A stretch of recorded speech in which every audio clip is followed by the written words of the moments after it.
Good morning, everybody. If you're just joining, remember your first task is to fill out the poll so we can know exactly who is here, right?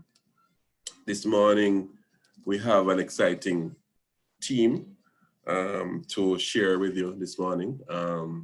It's good that you're here and joining us again, as you have those of you who have been here before and have been with us for the duration of the 5 weeks. Great. Those of you who are new, just to let you know that this is our 5th week that we are doing this session, we call it, particularly for persons who are in the creative industries. Speaking about critical things that some of which you know already, some of which need strengthening, some of it is new, but really the idea is to leave you more strengthened and more resilient than you were at the beginning of this whole COVID epidemic, pandemic, that we have been experiencing. The world has been experienced. I swear the world is definitely not going to be the same as it was before this, in many, many ways. We have learned so many lessons over this period, lessons that have been forced upon us almost. So, welcome and greetings. Those of you who haven't been here, we spoke about monetizing your skill using the internet to make money in the first week. Second week, we drilled down a little bit further into the digitization and what you need to know in order to enhance your business process and your businesses, generally speaking. There's nitty-gritty things like how you maximize the use of social media and that type of thing.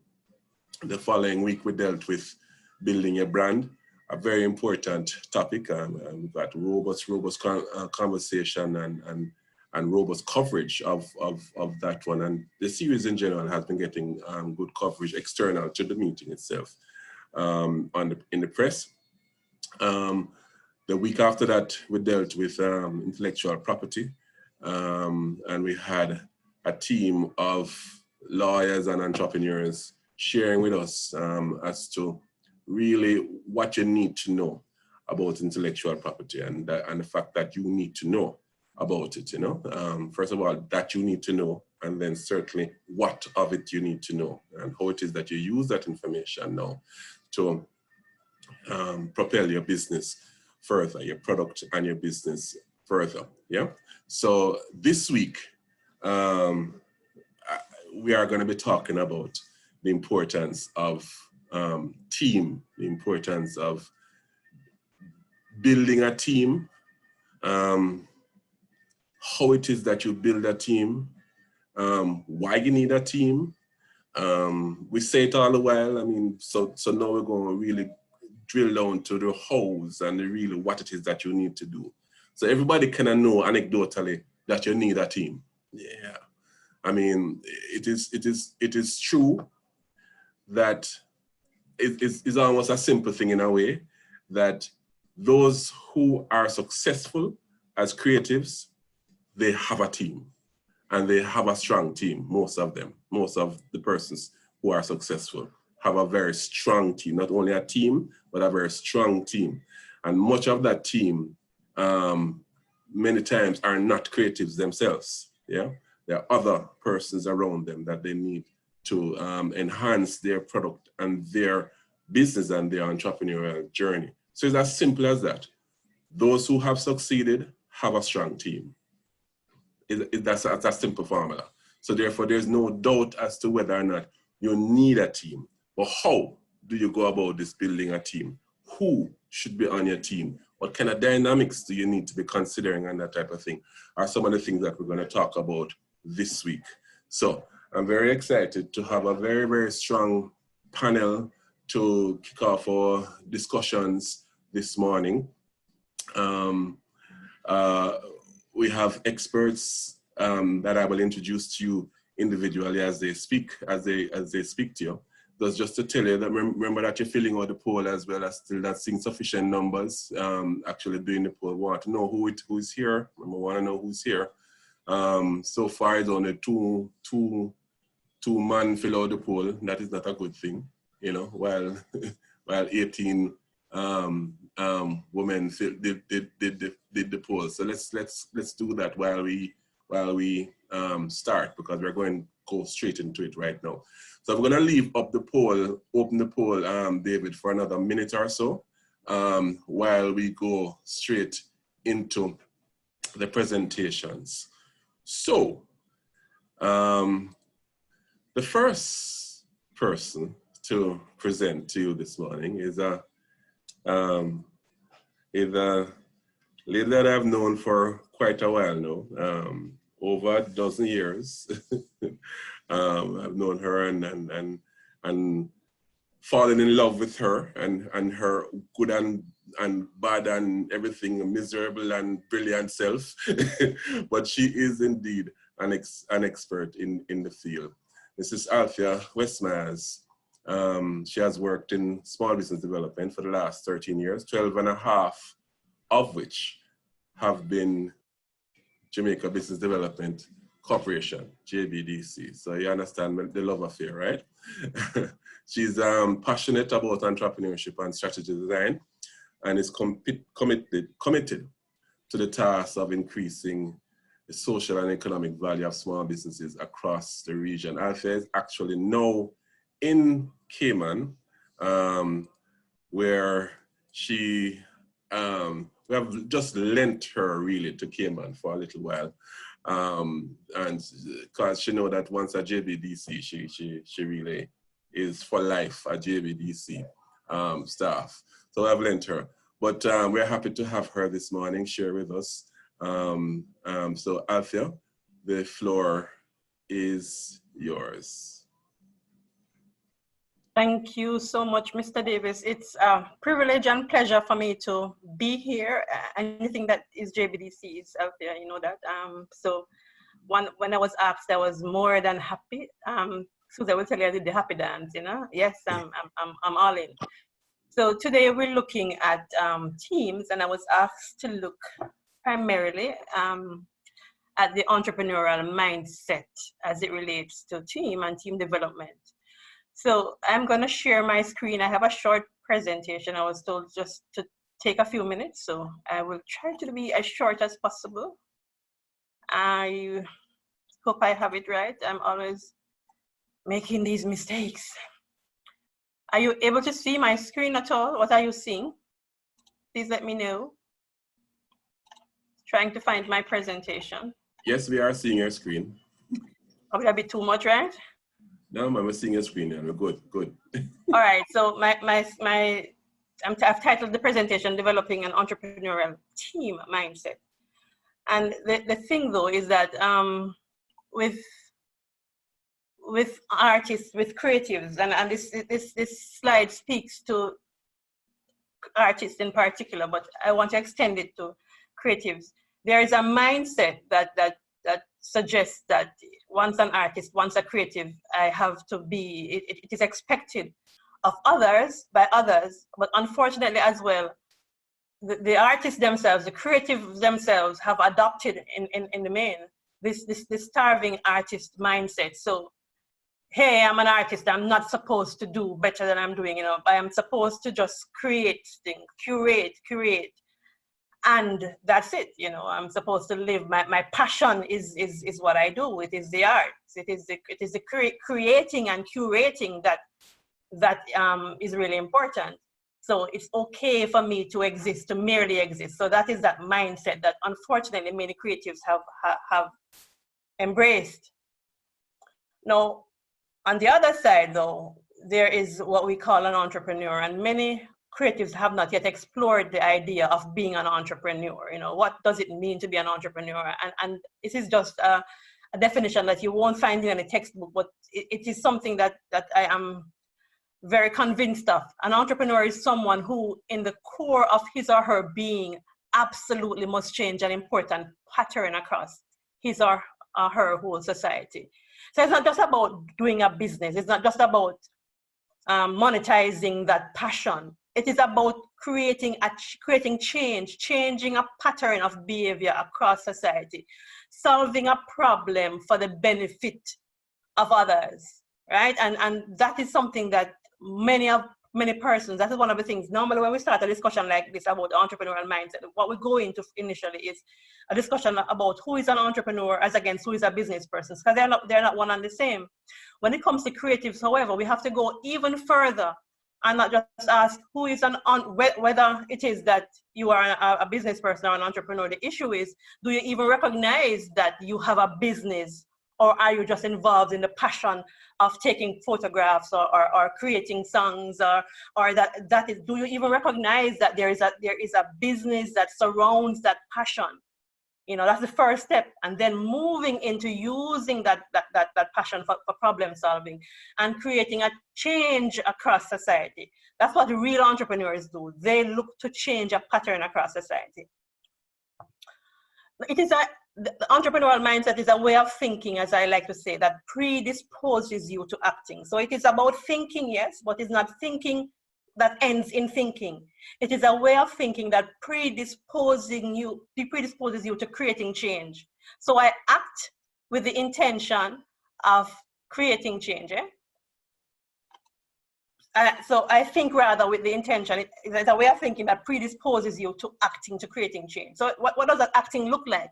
It looks like problem solving. So a real entrepreneur thinks in terms of problem solving. So they don't fixate on the problem, they fixate on the solution. It manifests in terms of creating value. So yes, I think, but my thinking results in creating something that is of value to somebody who will purchase it. That thinking manifests itself as well in terms of innovating. So yes, we start with creativity, and we talk about creativity a lot, but creativity is thinking new things. Then it has to move now to innovating, where now it becomes doing new things. So as I said, it's a way of thinking that predisposes you to action. And it also looks like, that action looks like risk-taking as well. So it's risk-taking, innovating, problem-solving, value creation, and opportunity-seeking. You are not an entrepreneur until you are doing all of this, right? Your thinking must predispose you to do these kinds of things. All right, so there are two things. My talk has to be short. I think I probably have gone over my time already, but there are two things I want you to think through. One of them is a real entrepreneur has a strong internal locus of control. Where do you find yourself on this spectrum? Do you have a strong internal locus of control? Do you find yourself saying, if it's going to be, it's up to me? If you find yourself thinking that, then you have an entrepreneurial mindset.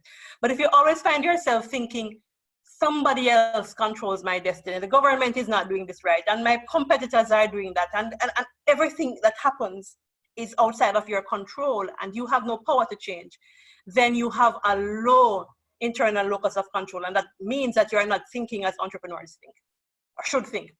The other one is self-efficacy. And this is a strong belief in your ability to do, not in your abilities generally, but in your ability to do. So the operative word is can. I can. It is about your capabilities now, not about the fact that you look nice or whatever. And so it's self-confidence. It's not self-confidence, it's self-efficacy. Do you believe that you can create change? Do you believe that you're capable? I can. I have the power to. I am able. That's what it is about. Now, we're talking about creating teams. There's a study out of Northwestern University in Illinois just a few years ago that indicated when entrepreneurs work by themselves, there's a 44% chance of solving problems. When they add a team, it moves to 54%. But importantly, when that team becomes diverse, the chances of problem solving increases to 75%. So I wanted to think as what Steve Jobs said. He says, we have to learn to think different. And I'm not talking about thinking differently. Think different. When it comes to formulating your team, the important thing is think diversity. Think, how can I ensure that I have, what word am I looking for? It is ensuring that you have complementarity, right? So you're looking for somebody, if you're looking for people who are exactly like you because you don't want to fighting and so, you're going to be in trouble. There's a friend I have, a very old man, who always says that if all of you are thinking the same, or both of you thinking the same, one of you is not necessary. So you have to find people who are complementing you, don't have the same talents, don't have the same ways of thinking, don't have the same expertise. You have to think different, diversity, complementarity. Steve Jobs always says, if you want great people in your team, if you want them to stay, you have to run a business by ideas, not hierarchy. So it's not about who is in charge, but it's about getting the ideas of the entire team into the space and working on those ideas to create your business. It's not about who is me run things and me in charge and who is second and that kind of thing. It is really about ensuring that everybody has a place at the table, everybody's ideas, everybody's mindset is being brought into the fore, into problem solving. Same thing, it's about ideas coming out of the head. It's not about who is in charge. It's not you run the show because of your business. It's really about getting people to feel a part of the process and having their ideas coming to help to problem solve and to help you to build that business that you want to use to create change. That's it. Mr. Davis, you may move on from me. Thank you so much, Althea. Althea, you know, some years ago, I can remember when Althea had a problem with this, with being in the center of the spotlight.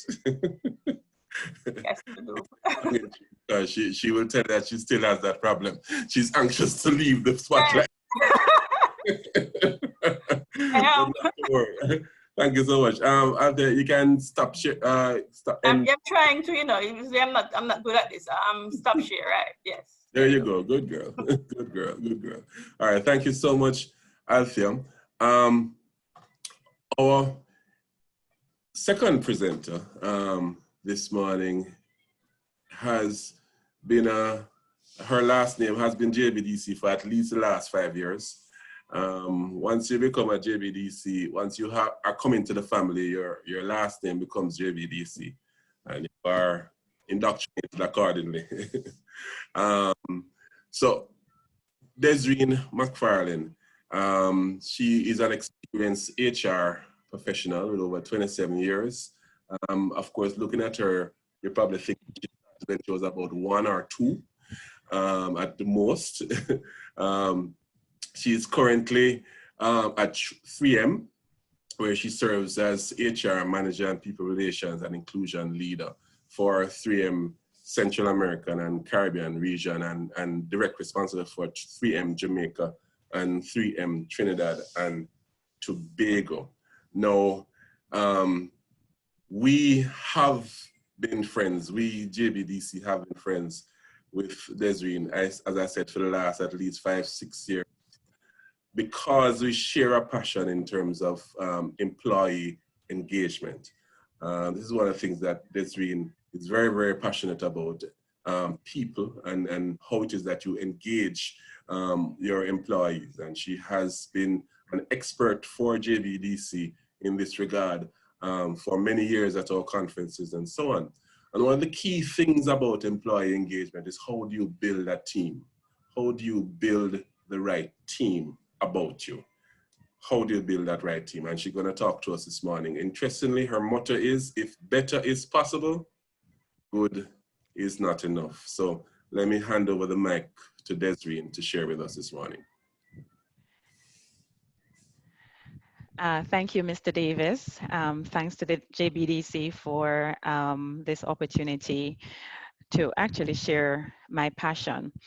Althea really touched on some things that I can just follow through on. You will be seeing me, I'm using 2 screens because I do not trust myself. So I can send you the presentation afterwards, but I am using 2 screens this morning just to be sure that I'm doing it right. So my topic really is building a creative team. And I want you to ponder some things this morning. So my 5 minutes are really going to be a statement and 5 questions. And the statement says, Knowing what your business needs to succeed is the first step in the process. So if you're thinking about building a creative team, first you have to understand what are your business needs, what are the type of people and talent that you're going to need.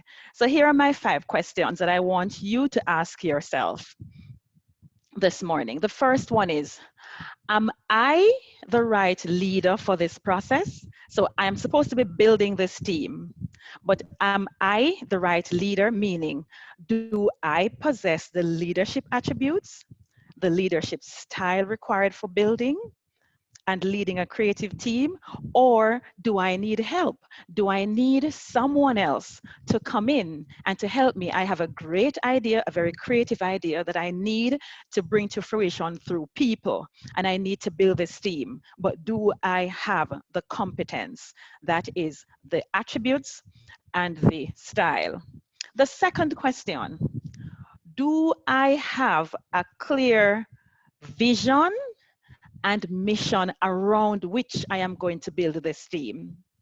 So I have a great idea and I want to build a creative team around that idea to bring it to fruition, to turn it into money, to monetize my idea. But what's the vision for my company? Where do I see myself in the industry in which I fall? What is my entitlement? There is something called entitlement thinking.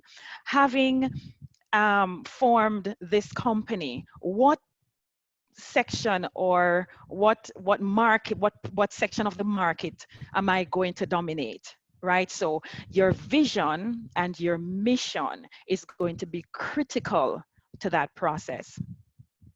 My third question, do I possess the competence to identify the right people, especially as it relates to person job fit and person organization fit? It is my opinion that there are a lot of bright people around that may fit the job description, but do they fit into your organization? Do they have the energy? Do they have the type of collaboration that you are looking for? Are they team players?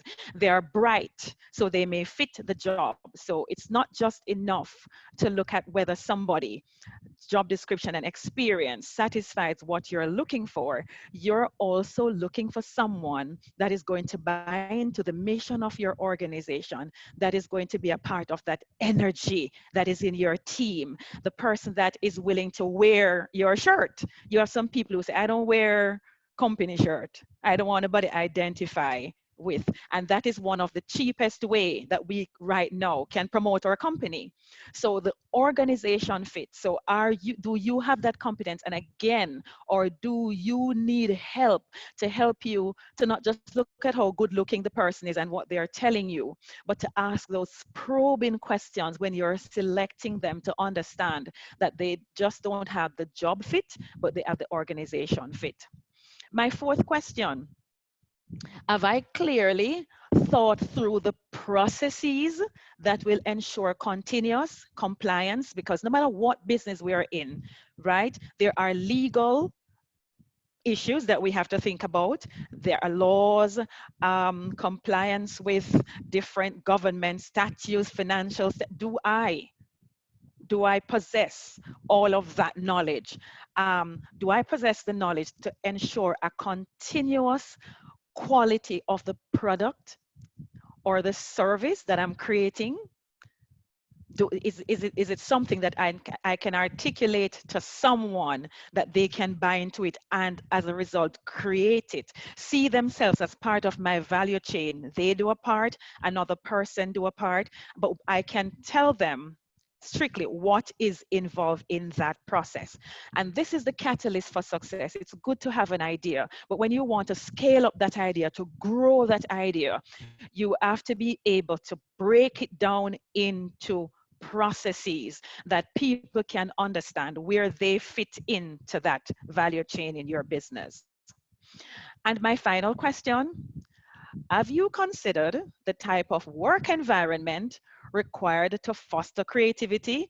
It is not the norm. It is not going to be the regular desk and chair and conference room, right? Some people have pump-up rooms, some people have reflective room where people go in and you know, start thinking their creative come out when they're there in the silence and listening to some music. So do you have the environment? Are you thinking about the environment that is going to foster creativity, innovation, and business success? Because not because we start here with this idea, that idea can become bigger than we are. Now we're in COVID, and I have to mention this. You now have to think, my business, can it be a telecommuting business if the need arise? Have I created a type of environment? Do I allow people to take home, would I allow people to take home the company's assets in order for them to be creative? That's all a part of the environment, you know. It's not just the workplace that people go to. It is that environment, that culture that your organization has that gives people the latitude to be creative. Not everybody going to come to the office every single day and creative. So my final question is, the type of environment is critical for creative people, right? They want to know that they have the right space or spaces or allowances that they will need. So in building your team, these are the key issues: leadership, vision, mission, competence, the right people, person to job fit, person to organization fit, processes, compliance with laws and the different statutes that governs what you're doing. And then the final thing is having the right environment, that creativity. Thank you. Thank you so much, Desrine.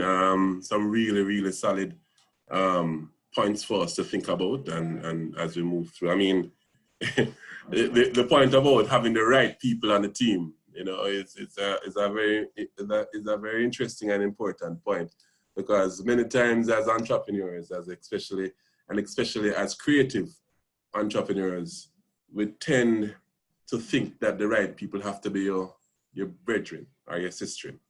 You know, maybe that's who you can afford in the first instance, but that not necessarily, it doesn't necessarily the right person if the person not moving the mission of your business forward, or don't have the competence to be able to move that forward. So very, very interesting. Just before I introduce our next guest, I just want to share with you, you can see the results of the poll. Most persons, apart from persons who work in government, are in fact owners of their own business. Couple of employees, couple of freelance persons. Large majority of the attendees, as usual, are women. And hence the reason why Sharonda had asked you to do what we discussed yesterday. And certainly the age range, again, is the most predominant age range is between 35 and 44. Of course, I'm not counted in that because it would carry down the age a little bit, but anyway, let me leave that alone for now. And the areas, the industries that we're in, visual arts, gift and crafts, advertising, marketing, theater, fashion, culinary, festival, cultural heritage. So quite a wide mix of persons, as usual, and we have come to expect that. All right, so our next guest is a lady who, when you hear her name, I'm sure it will sound familiar, because she has been involved in this space in Jamaica for a while. I mean, she started again from she was child labor type of thing, so don't worry about the length of time that she has been in the space.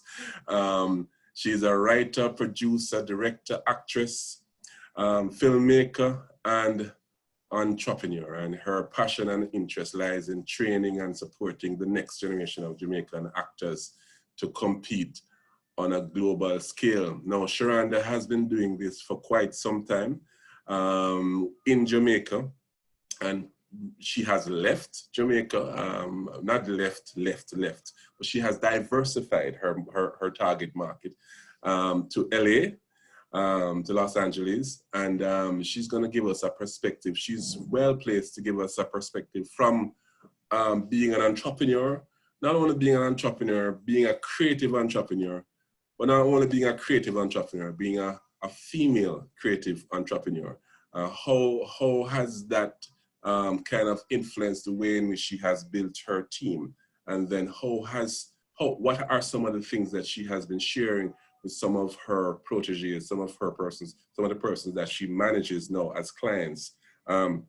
So our next guest is Sharonda Farrell. So Sherando, thank you so much. It's your time, my friend.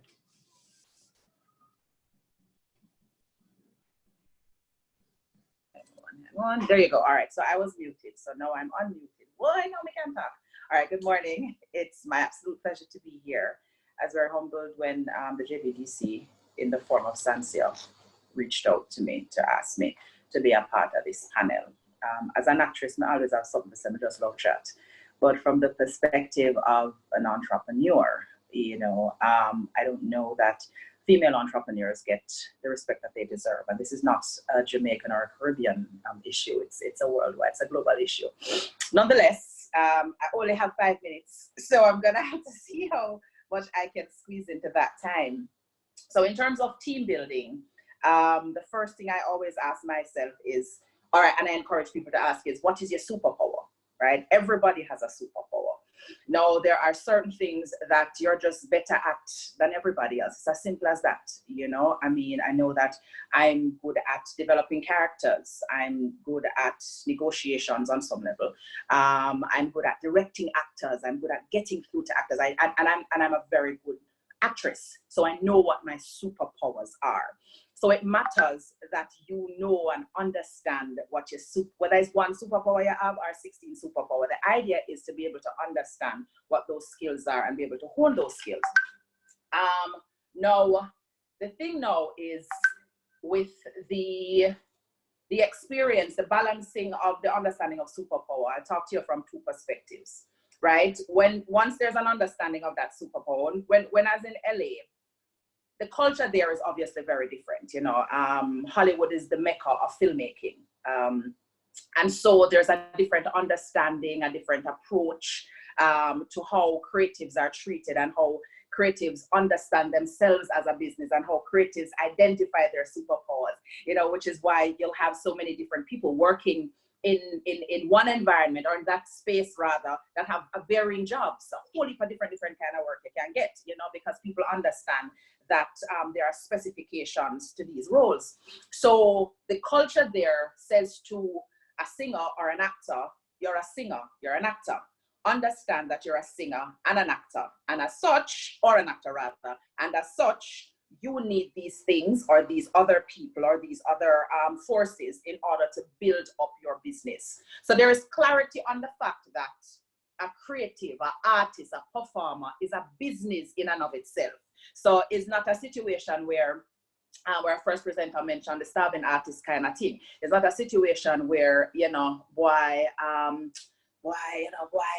me just want to eat a food and rate it. No, the actor, them and the singer, them want to eat a food, but them understand that it goes beyond just that.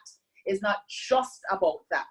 But we also have to be cognizant of the fact now, and we're going to jump from LA just for a second to Jamaica, cognizant of the fact that whereas the culture over there trains and encourages all of that, in Jamaica that don't happen. Yes, we have a school that trains actors and you know, visual and performing artists, and that's a beautiful thing. But then at the end of the day, when we're done, and we're going out there now for a look at work, I can think of only a few performers that I know who only do performing as a living. Everybody else have a next work. You know what I mean? Because the culture isn't set up in such a way to encourage you to just delve into that aspect of your talent. So there is that confusion, and there is the, all right, so in order for me eat a food, I go have to go and do that work and do that work there. And so we can't really get to delve into the fullness of our talents. So until we get to a space where the Jamaican creative, one, understands that their talent is a business, whatever their superpower is, it's a business. And two, we're set up in such a way that we can work in a space where this is what our focus is on. So if me a singer, me a sing. It no means that me have to go be one account at the end of the day and me singing at the night. Then me just a sing. And that matters. So when we get to a space like that, and I think that the Jamaican creative space, and it's not about the Caribbean creative space, well, the Caribbean creators will have a different mindset. And so they can approach it more like a business, because you can't really approach it like a business, you know, if you know things that you can't see the fruits of your labor, because the culture must set up really foster and encourage that. The other thing is, once you recognize who your what your superpower is, you need to know who you need in order to build that team. So let's assume that we've gone beyond the phase of okay, so now we understand, say, all right, this is a business. So let's pretend that we understand that. The next phase is, who do I need on my team? How many Caribbean creatives understand that you need an agent, you need a manager, you need an attorney on your team, you need a coach, you need a life coach as well as a fitness coach, because it's not a joke thing, you know. This is a serious business. If you're gonna step into this and say, listen to me, I'm a creative, this is what I'm doing, and this is my business, this is my 100%, this is my everything, and this is my used to feed my youth, them and so, then we have to understand that all of these things are necessary in order for us to be our best selves and be our best superpower, you know, and bring our superpower to the world. Now, once we understand who we are and we get that team in place, you have to trust your team. You have to. You know, yes, you have to have personality clashes. But before we get to the point of deciding that this person is on my team and that person is on my team, conversation matters. The speaker before me, she just said, you know, say, actually, no, Harold said it, say, we think, say, boy, you know, our cousin, our sister, our mother have to do this. They don't qualify. They qualify to be your cousin, your sister, and your mother. Work with it and let it go. All right? There are people out there who want to support creatives, but they don't even understand that what they themselves can bring to the business. You know, so this is what gets me excited about this whole JBDC series. There is going to be now a clarity of what people can bring to the table. For my particular team, I have a company, it's called Yaad Entertainment. You can see it in the background. And for my business, again, I know what my superpowers are. And so what I've done is I have a production manager. So whilst I understand production, I have a very keen sense of production because it's a lot of what I was doing while I was in LA. I have somebody who handles production. I also have a business manager, somebody who handles the money, because that is not a superpower of mine. I will earn it and I will spend it. I know it's not my superpower to manage it, so I don't even hype about it. You know what I'm saying? Another side of my company relates to talent management. Now, again, I'm really good with managing people and managing talent, and I have an understanding, having been in the industry for a long time. But me not try to pull myself in a 40,000 different direction. If I try to do that and I try to micromanage, my business is never ever going to be a success. And this is me talking from experience, by the way. So I have a talent manager, somebody who handles everything related to talent. So I've built and I'm still building my team, and this is where the success will inevitably come in. So as a creative and a creative entrepreneur, I understand where my place is, what's the best part of me that I bring to the business. And I try to surround myself with people who, my business manager, she loves money. So I'm not going to get a business manager who, oh, I really want to be a model. I don't have time for that. And I'm not going to get a production manager, oh, really, you know what, I want to write books. We don't have no time for that. So the idea is to identify people who have also identified their superpowers and provide them with the opportunity to exist in that space so that you're getting the best of everybody. And that for me is how I built my team. I could have talked all day, but I'm going to stop. Thank you. I'm sure I'm over my time already. Thank you very much, Sherando. That was solid. Okay, it was entertaining as well, but it was extremely solid stuff. Identify your superpower. And work with it. Stick with it and work with it. Some of us feel so we are Superman or Superwoman. That means that we have every single superpower. But even Superman have kryptonite. Just saying. So Superman not he's not indomitable. You know what I'm saying? So he also had Lois Lane. Don't it? And Clark Kent. Yes, exactly. So you have to know. Very, very solid. Thank you so much, Sherando. All right. So to close off our panel presentations. We have a brethren who I met just recently, but I know of his work, and I've seen his work and the manifestations of his work. Young youth, but at the same time, very deep and very involved and very successful relatively at what it is that he's doing. Abishai Hoilett, he is an entertainment and talent manager. He's a co-founder and independent label of independent record label and management company, Bebble Rock Music. I'm sure many might have heard of that, heard of Bebble Rock Music. He's also a consultant with Ghetto Youth International, which is an independent record label of the Marley Brothers, right? Abby is also the manager for Kabaka, as well as some other, numerous other artists that are in his Bebble Rock camp. So to bring a perspective of really, another perspective of how it is that he has built his team as an entrepreneur and how it is that he has guided his artists in building out their own team for success.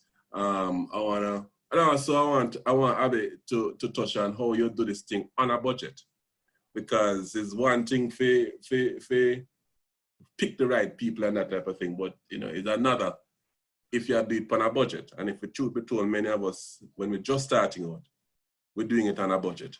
So Abby, your time. Yeah, man. Thank you, Harold. A pleasure to be a part of the panel discussion this morning. I really enjoyed the presentations before from Althea, Desrine, as well as Sheranda. I think all of us now in the group should have an idea of the importance of a team and putting together a proper structure behind the business.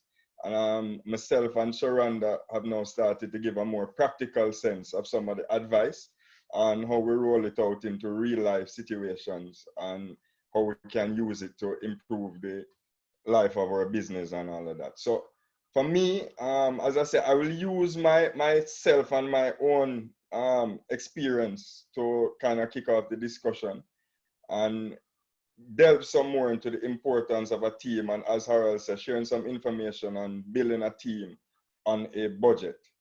Now, as everyone has said, it's very important as creatives that you put yourself in a position that you're able to concentrate on the creative aspect of what you're doing and being able to put together the type of, whether it's in music production or the type of songs and the format that you want them in properly, and not have yourself being pulled in all different directions to do the other stage of the business, which is turning the product into money. And so I think by now we all kind of on the same page that it's very crucial to have a team in place to support what you as the main creative is doing, or as an entrepreneur, what that creative business idea might be. Now, starting out, for myself and for our team at Bebble Rock, it was definitely a situation where we didn't necessarily have vast resources to put into music and to put behind our artists. And so we had to be smart about how we approach the business. And so one of the first things we did, and I think Desrine touched a little bit on that, was to make ourselves as knowledgeable and aware as we could about the business we were operating in, which is the music business. And so whether through networking, through reading, whatever it was, we all had a love for music in the beginning. I had a love for music. We started a sound system in high school. So out of that, we apply ourselves every day to learning as much as we could about the business. And what that did was put us in a position where we understood what we needed to get from point A to point B, so that we could allocate the scarce resources that we did have access to at the time. And that's very important at the start of any business, but especially as creatives, when you have a number of options on how you can promote yourself or promote your product, or how you can help to get yourself out there. And if you don't have a big budget, you could find that if you make the wrong choice and then you put the budget behind that, the whole business crashes for 6 months to a year before you can accumulate the capital to start again. So for us, before we started to outlay any big capital behind any particular idea that we had in the business, it was very important to first make sure we know what we was doing and we understood the different options that were in front of us and where that could lead to. In doing that, again, it calls on a lot of trust between the different members of the team.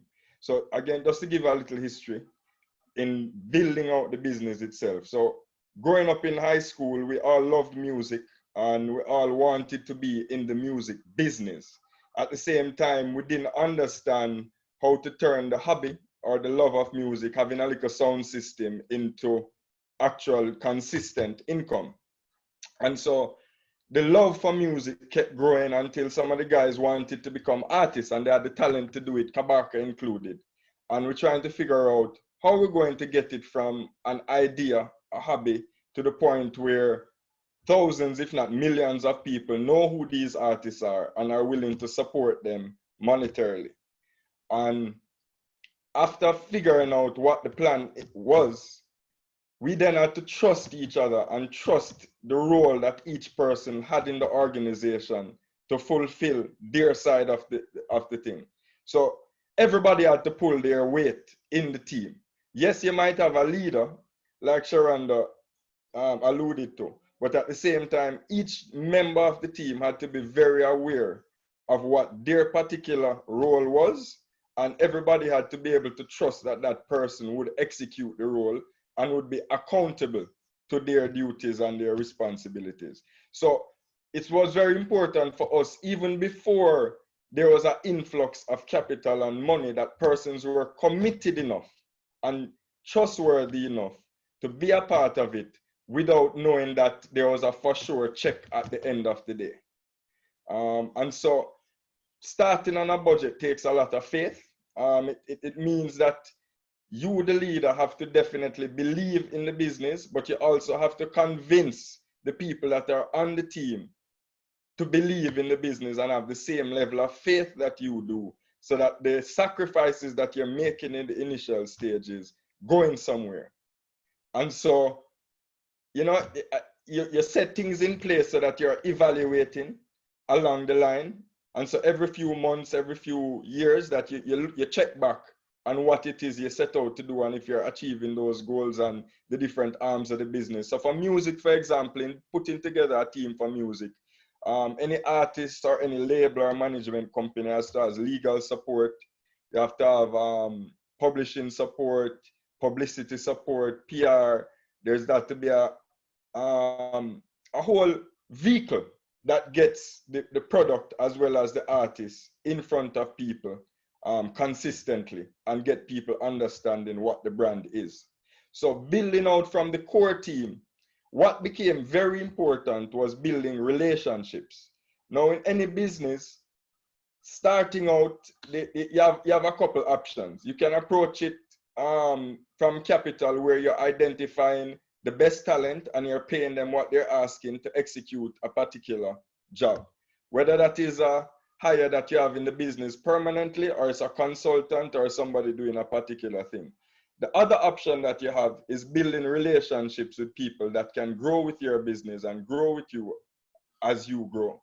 Now, for us, we use networking a lot, as well as just basically reaching out to people looking for advice. So for instance, I would watch things like what we're doing now, and I would see somebody like Sheranda speak, and at the end of the conversation, I would try and get in touch with Sheranda. And I would ask Sheranda a whole bag of questions and pick her brain and try and figure out what are the principles that Sheranda has employed that might also benefit us in what we are doing in our business model. And out of that, you know, you progress and you build these relationships to a point where you may find that people are willing to support your product, support your creativity without necessarily the upfront payment. So they may be willing to work with you based on you working out a deal that they're paid on the back end, for instance. So in music, for instance, a lot of income is earned on what we call the back end, whether publishing or whether you get your royalty statements. They come after the fact, whether 6 months down the line, a year down the line. And you would find that some people are willing to work on the agreement of a back end. So if the project does well, you have a good enough relationship with the person so that they trust you that, okay, if we do well, when the income does come in, we will all share in the income. And so that takes one, knowing your business and understanding how it works, the income and the expenditure. Two, building the relationship with persons so that they're comfortable going into these kind of agreements with you. And then three, following through, having the team in place to follow through on these agreements that you have made and actually fulfill the mission that you set out to fulfill in terms of turning the idea into money. So again, just the principles I want to highlight again that were employed. Trust. There has to be a high level of trust in the team when you're building on coming from a low budget, because you're calling on each other to make sacrifices of time, of effort, of personal resources. And with any team that you're building, the trust can only grow if everyone knows you're pulling in the same direction. So that's one principle. The other principle was that you have to be realistic and equip yourself with the knowledge of your particular business. If you don't know where you're going, you won't know how to get there. You won't know the roadmap that you need to put in place to get there. You won't know how to communicate with the rest of your team to let them know your idea that you're having, but also how you think that you're gonna get there. So those things are really important. And what that helps to do is create the environment for success for the business, where everybody feels a part of it. Everybody feels like they have something to benefit, not just the main front of the business. In music, for instance, a majority of the time, that is the artist. So most of the public and the fans know the artist as the face of the business. But at the same time, if everybody else behind the artist is not feeling comfortable and is not feeling like they're motivated and a part of it, then the artist is gonna find that his train is not moving as fast as you'd want it to move. You know, so it's important that everyone is pulling in the same direction and understands that at the end of the day, it's about a business. A lot of time in creativity, in creative industry, the business aspect of what we're doing gets muddled and gets lost very easily. So it's very important to always have checks and balances in place to remind everyone on the team that it's still a business. And regardless of the having fun and the creating part, it has to equate back to some kind of income for us to continue having this fun and continue creating and being able to live the way that we do.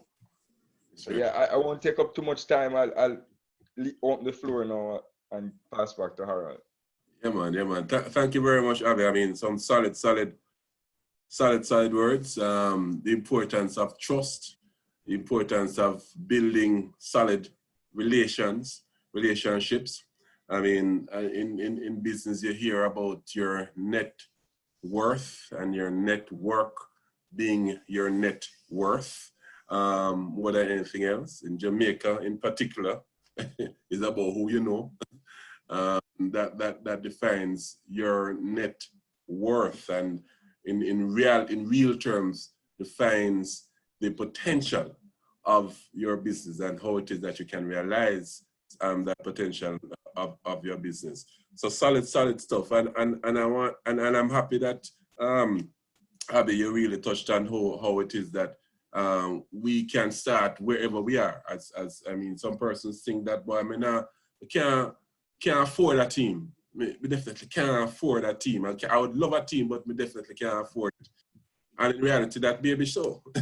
But the truth is that if it is that you can engender this kind of relationships and so on with key persons, you know what I found in Jamaica in particular, there are, and several persons this morning have touched on it, and Sharonda in particular has touched on it. There are persons who want to support creative industry, they're not creatives themselves, but they're so passionate about the creative industry that they want to support. So show them a path, show them, as Abby is saying, show them your business model, show them how it is that you plan on making money, not tomorrow, but continuously in the future, and convince them of this. And persons will be willing to come on board as part of your team, you know, and if you can show, and the checks and balance, as Abby is saying, is very, very important as well. To not only say that you're going to do so and so, but in 6 months you say, you know, so when they say we're going to reach here, so this is where we got to as well. These are the benchmarks as well, and make that obvious to everybody, you know, and so that's very, very important. All right, so what we're going to know is we're going to open the floor for comments, for questions, for your thoughts, and so on. This is a critical part of the session, because we want to make sure that, in fact, you know, you don't, if you have questions in your mind about anything around a particular topic, you don't leave here this morning with it unanswered. So, opening up the floor now.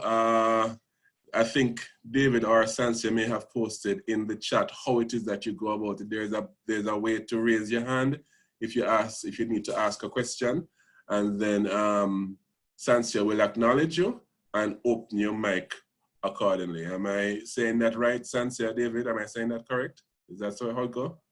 Yes, you're saying it right. Okay, cool. So if you want to ask a question or a comment, there is how you raise your hand again. How you do that again? So you click on the participants in the center of the screen, and then it opens the raise hand, gives you an option to raise your hand. If you don't have a mic though, you can type your question in the chat and I will read the question for you. Okay, cool. So we're now open for questions, for comments.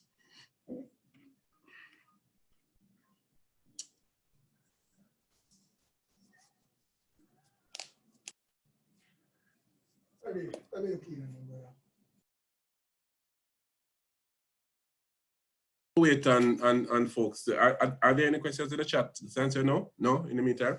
So while we wait on folks. No, there aren't any questions in the chat. There are some comments. Yeah. That I could read. One says, very, very, very insightful presentations thus far. Enjoying it, learning a lot from those great pointers. I love the analogy to your career being a vehicle, reminding us also that every vehicle needs a mechanic to, I wonder if it's turn up or tune up the efficiency of gas usage and ensuring longevity of the engine and body. That's a concise presentation, very informative, Althea. That's one is for you. Yeah, that's about it. Okay, cool. In terms of comments.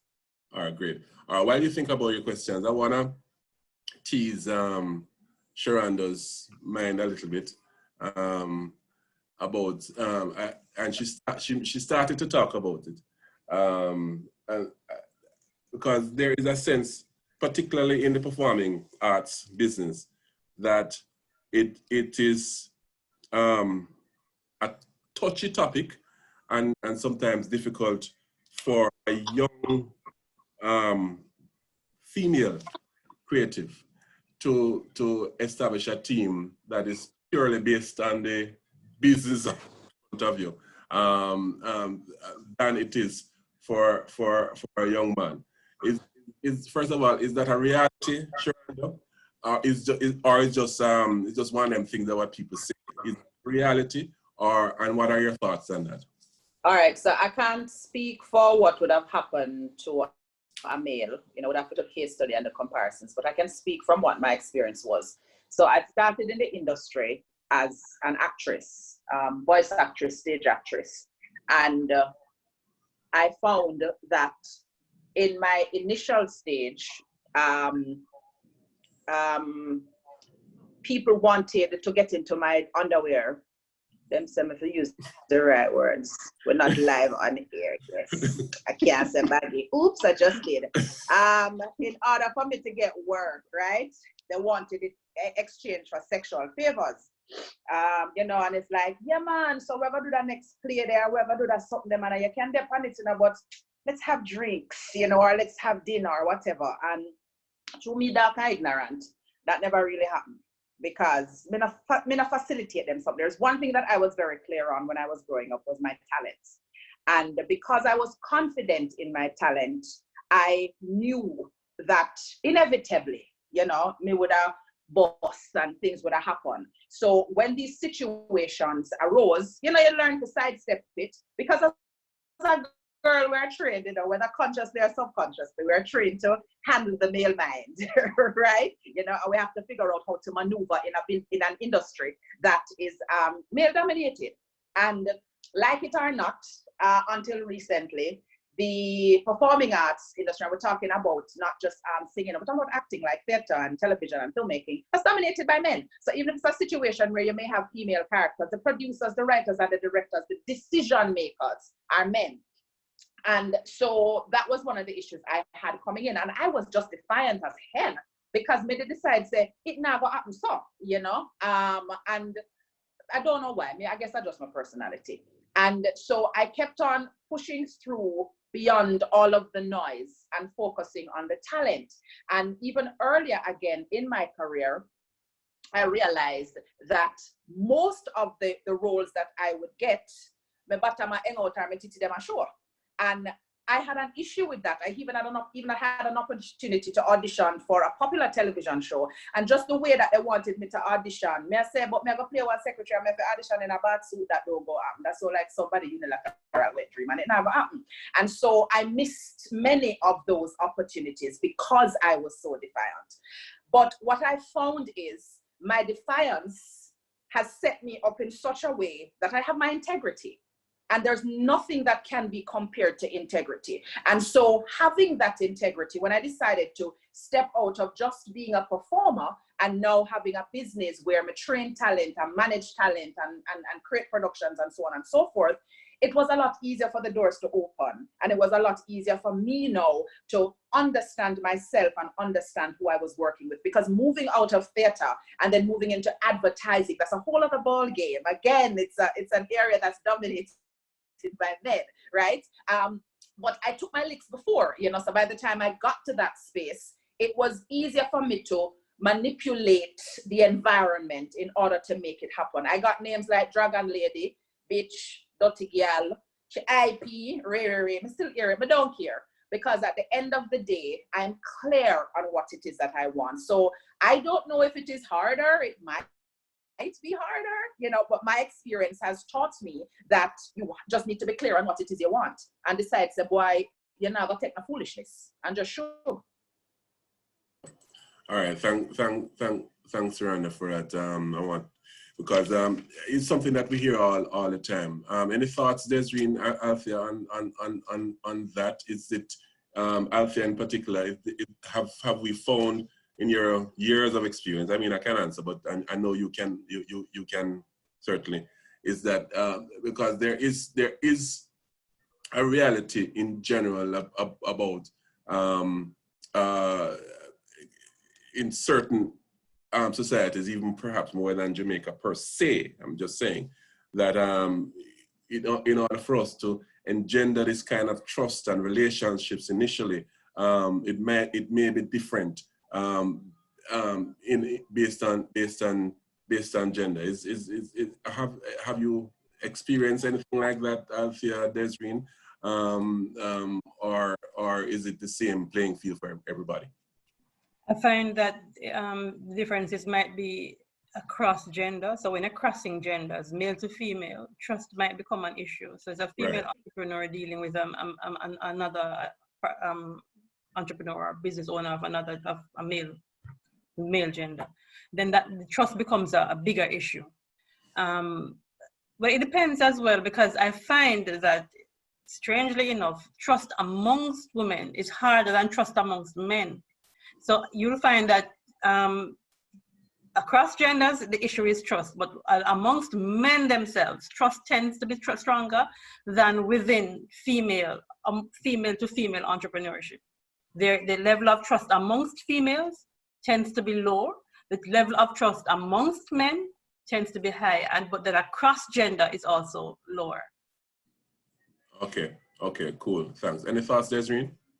Yes, so when you're pitching an idea as a woman, you have to have all your ducks in a row, right? You have to know whether you're pitching it woman to woman or woman to a man, right? You have to have all the information that you need, because it to be honest, it is still a man's world, right? We are breaking through, but we go through more scrutiny. You know, you think you can do this. So you have to be well prepared to gain their trust. Even if if you don't have everything, but if you have your basic information, right? You know what your thing is about, you have the knowledge. You have to ensure that you put yourself together properly to gain that trust, and then to maintain it is another matter. You have to always be on top of your game as Absolutely. a woman. You know, men naturally feel that they can do everything, so they'll go in and pitch, and even sometimes when it is not even that good, people still trust them. You're a man, you get it done. You know, we have to be honest that it is a reality. Yeah. Thanks for that. And the truth is that trust and building the trusting is such a critical part of team building. You know, go on, Althea. Mm-hmm. No, I just saw a question in the group chat from Jermaine, who's asking about the issue of trust in general, and you know, in Jamaica, across the Caribbean, not just in Jamaica, there is the issue of people believing that, you know, people went bad mind them, as he puts it in his question. How do we deal with that? One of the things that we found, even in terms of working with as practitioners of business development, so we're not necessarily entrepreneurs, some of us are entrepreneurs, yes, but then working with entrepreneurs, we found that it is almost impossible to get anything out of an entrepreneur except you build trust. So at the bottom layer of our work as practitioners of business development is the importance of helping the entrepreneur to trust you as an advisor, to help him to understand that you believe in his business as much as he believes in that. That trust is the first layer of anything that we do as JBDC or as practitioners of business development. That is the first step. Now, the same thing applies for entrepreneurs. If it is that you are going to get anything done, in this space, there is this, especially amongst creatives as well, there is this readiness to call for a non-disclosure agreement. And up to very recently, I was reviewing some tapes, you know, from potential investors out of the US, and it was really, they were indicating how insulted in most instances they feel when they're asked to sign an NDA. You know, at their level, they are thinking, hey, we've been there, we've done that. What is this little thing you're coming with? An idea is a dime a dozen. That's how they are looking at you. So in terms of, we understand the value of IPOs, we understand the value of securing your idea, but getting beyond where you are now, the most important bridge you have to cross is that element of trust. There has to be somebody, there has to be some people that you trust with your idea, that you trust with is as invested as you are. Because if you don't cross that trust bridge, the likelihood of you growing your business, in order to create a team, trust is critical. As Abby said, you know, you have to find people who believe in the thing as much as you believe. You cannot approach an investor except you can say to them, this is my team. This is not persons who I'm paying, no, not just persons who I'm paying, but persons who are as invested in this idea as I am. And if you can't convince an investor, potential investor, that you have a group of people as invested in your idea as you are, then you're not going to move beyond, you're not going to move anywhere. So that issue of trust is critical. That's a bridge. That is the first bridge you have to cross. Absolutely. If I can add something. Go ahead. No, if I may add something. Trust is absolutely critical, but I find that some of the times people trust you, maybe because you're passionate about what you're doing or you appear to be driven, but somewhere in the middle of it, you lose your integrity. So it is important that when you do eventually gain that trust, you maintain, just you do what you say you're gonna do, and don't at some point change course or become somebody else or cheat somebody or something. Because when people invest in your passion and invest in your dream, and then at the end of the day, you know what I mean, your integrity gets shot, then that messes it up for another person, because them already going having issues with trust. So it matters that we do what we say we're going to do. Absolutely. I Yeah, want to add something. Can I add something, Aaron? Yeah, got you, man. Yeah, man. And I want to make the point as well that when we're dealing with business, especially as creatives, it's important to remember that in business is really two kind of trust come up, right? There's personal trust, how you feel about a particular person and what you think their values are. And there's business trust in terms of the professionalism and if they're going to actually do what they're saying they're going to do based on an identified, whether it's a common motivator or you have identified what it is that motivates the person that you're doing business with to enter into that transaction or group of transactions with you. And you can trust in that business sense. So I think it's very important that as creatives, we don't get too caught up in, as business, you're not trying to make friends with everyone that you do business with. It's about a business. And so I think it's very important that we understand that different people have different cultures of how they do business, and in entering into any business deal, it's important that the business trust is what is established, and we don't get too caught up in whether or not we think we could be friends with that person or anything deeper than a business level trust. And I think on the international level, that's where we as Caribbean and Jamaican creatives lose out a lot of the time, because persons in the international space, I see it happen all the time, come together for a business idea to make money, but they don't have any liking for each other really. But at the end of the day, they have identified that you have an expertise, I have an expertise. When we come together, we can create X project or X product, and that will net us $1 million, and we can agree on how we split that $1 million. And we don't have to be friends during any point of that. But you trust in my business ability, and that over the time, my business has done what we have said we are going to do. And so my name is also on the line, your name is on the line. And so we have to start moving in that direction where the trust is that we're looking for is a business level trust. Yeah, man. Exactly. Well said, Abby. Because I wanted to follow up, and I say, there's a question for me. Yes, there's a question for Desrine in the Go group ahead. from Paula Robinson. You read Right. it already, Desrine? You can read it again for me, just to be sure. Okay. Is there a way to sensitize people on how to find out if they are the right fit for a particular business venture or job, so that they will be more successful in whatever they are pursuing? And how can this be inclusive of most of the population? Okay. All right. So every organization, no matter what type of business they are in, are looking for 3 or 4 things. Let me see. So the first one is your technical skills, right?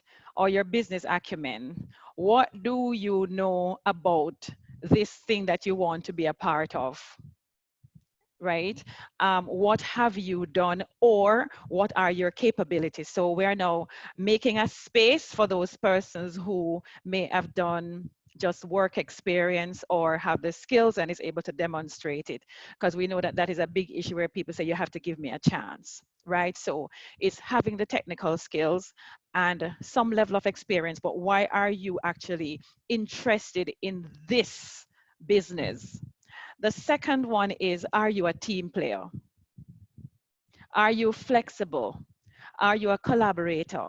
And you must be able to give examples, even in school. So you can even use your school when you have your group project and what you are doing. So you notice I'm talking about people with experience and people without the work experience, right? Companies are looking for people who have shown an affinity for collaborating, for teamwork. And then they are looking for people also who are strong in terms of managing conflict or dealing with conflict in the workplace, because it is inevitable. How do you deal with disagreements and when the team is not gelling? What is your style of dealing with it? How did you in your group when other people's were not other people were not pulling their weight? What did you do? What was your role in getting to a decision? So these are particular open questions. And then the other thing is, how do you measure your productivity? What are you most proud of that you have accomplished up to this time? So gone are the yes and no questions. It doesn't matter whether you're in the creative industry, you're in the business industry, any industry you're in. They want to know business acumen, technical skills, your teamwork and collaboration skills, and whether or not you value productivity mean that you are result oriented. And another key one too, are you not flexible enough to fill in for somebody and while doing your own work at the same time? You know, you have some people, no, I am just going to do my desk and I'm not interested. I have interviewed people that tell me I am focused on what I'm doing. I don't want to do anything else. That's not what the industries are looking for. No matter what industry you're in, they're looking for those people who show those kind of traits. So that is the broad advice I have to persons, no matter what industry you're in. You must have the skills. You must have an interest in the business because you are the key ambassador, right? Every employee is an ambassador for their business. You must be a team player, a collaborator. You must be flexible, and you must have a focus on results and productivity. I hope. Thanks, Desrine. Sansia, any? Right, yes, there's a question from Sana Rose. How do you build a strong company culture when you have employees to ensure that they are invested in the business also? I think maybe Desrine can take that question. So as I was saying before, that your culture is built around your leadership style, right? So you can have a strong autocratic culture. You can have a strong custodial culture, but the one that we really want people to reflect on is the supportive culture. The manager that has an interest in the people that work with them, not just what they are doing, right? But how they are coping with their own lives. People are people, and you can't separate them from who they are, and they come to the organization and they have issues, right? And they want to know that they are working for leaders who inspires, influence, and motivate them around the strategies of the organization, but also motivate them when they face their own personal difficulty. They're looking for supportive leaders who foster this environment where employees can take risks, right? Because especially in the creative industry, if people cannot take risks, right, calculated risks, they might never succeed. So if you just want to do the sure thing, if you just always want to do this thing because it is sure, and when ideas come up and then people are innovating and trying to contribute, you're not willing to learn, right? You'll find that you actually go into the autocratic, I hold everything in. But it's a supportive culture, foster that environment where people know that they can take risks and they still have your support. And then there's a personalized approach to development when you're dealing with people. So you cannot say everybody going to this course or everybody going to go to this workshop when everybody don't do the same thing, right? Or you see everybody, you put everybody in one bucket, and if this goes for one, it goes for the other. That's not going to work either. If that's your culture, it is not a supportive culture. A supportive culture means that you spend quality time with all your employees to understand them, to learn their dreams and their aspirations. They might be doing this now, but they want to move up and do something else, right? And that is when they have that kind of dialogue with you, when they're having difficulty, who you think they're going to come to? They're going to come to you because you always listen to them and understand them. And then the supportive culture also celebrates successes, right? You give credit to who credit is due, right? And you acknowledge disappointment, whether it is you who made the mistake as the leader. People like when leaders are vulnerable, right? And admit that, okay, I made a mistake, right? People really love that kind of thing. And then you need people now to have that engagement, which is what leads to a higher level of commitment. The more you invest in them, the more they invest in the things that matters to you. And then you want a culture where you're coaching your people and you're teaching them to grow their knowledge and their skills. If somebody really wants to grow and you're holding them down, they're going to find somebody else to work for. And that's what happens to a lot of entrepreneurs, unfortunately. They hold on so much. I admire people like Bill Gates who walk away, Mark Zuckerberg and over his company to Sheryl Sandberg and other people. He's doing other things, right? Sometimes you came up with the idea, but you're not the one that is going to finish it. And Steve Jobs was one of those leaders, and Jack Welch, who people will follow them to the ends of the earth because they had that tremendous ability to drive the people's feelings, to move people and to get people to buy into whatever they are doing because they are in the trenches with people. That's the culture that people are looking for, where although you're a leader, you kind of level the playing field, that they see you as a human being. Can I add something to that, please? May I? Yes, please. Go ahead. Just to really enhance what you said, because I've experienced quite a bit of that. There is something to be gained from having an idea of your employees' personal lives, because just as how we have personal lives, they have personal life too, and if you are having an issue at home with your spouse, you as the owner of the company, you have the freedom to not show up for work or to show up a little later or whatever. But if this person is your receptionist, she has to be or he has to be there 8 o'clock in the morning and deal with all of what is going on, coupled with what is happening at home. And I've had experiences where I've had people are at the front of my business dealing with issues, and I'm dealing with things that I'm Yaad. And someone say, all right, here what we do. Let's just have a conversation. And I offer my own level of advice and counseling because I have been there. So it's not a situation where they feel like, boy, I'm existing at this all by myself. And my boss not understand what's going on. No, I want to know what is going on, because when I understand how you function, then I'm able to get the best out of you and we can collaborate on another level. The other thing is the freedom to make mistakes. I have somebody who manages my social media. I don't know nothing about social media. I just learn to take self. Right? And so what I do is I keep myself again in my lane. And I'm very open when she says to me, no, Sherando, try this or try that. And we've done that and we've done things that did not work. So at the end of it, we analyze. I'm gonna go, you see it? It never worked and I never know where you have to. No. We have a conversation. We say, okay, so maybe this didn't work because of X or because of Y. Give it another shot now, but this time try it like that. And I watched this individual grow and just keep coming up with new ideas, and she's excited and she wants to try this and she wants to try that. So I'm just adding to the fact that the things that you're saying, they make sense and they work. My organization is this big door, So when you have an organization of 5,000 people, it's not as easy, but then you can set up structures in place, to accommodate those kinds of needs. Yeah, Harold, may I talk about work-life balance? Sure. To be honest, there is no such thing, right? So we know that, right? You're not going to have it this way. Work, life. Work is gonna be up here, and life is gonna be like way down here, right? We spend most of our time with the people we work with, even virtually. I have so many meetings per day with people that you work with.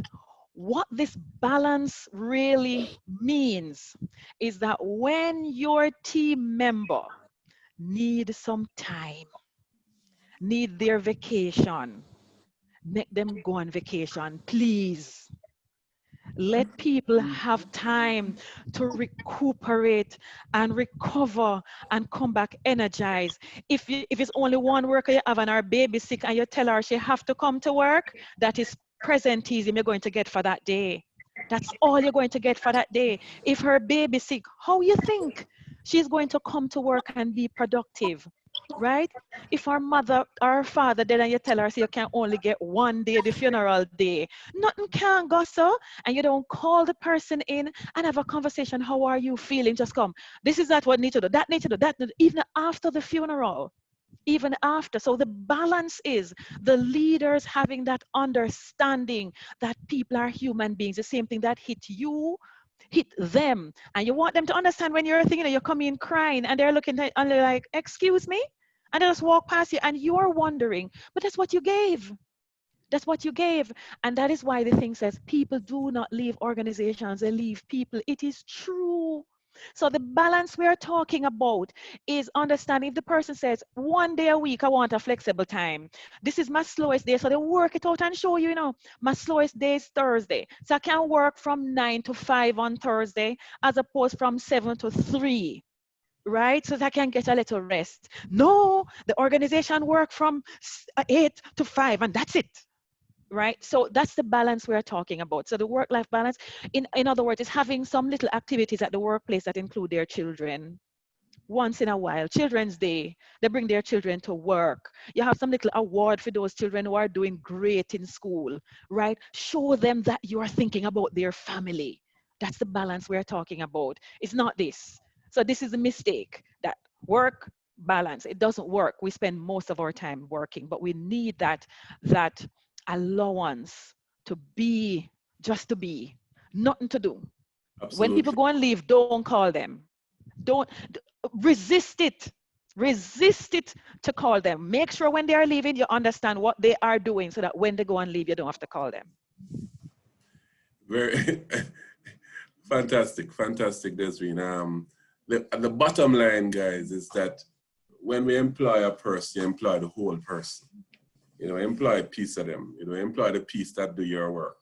You employ, as we like to say, you employ the whole person, with the good, the bad, the marital problems, the picnic successes, the whole person that you employ. And the only way that we're going to get them on our team in a real way is if we acknowledge that it's a whole person that we employ when the person comes into our entity. Yeah, very, very important.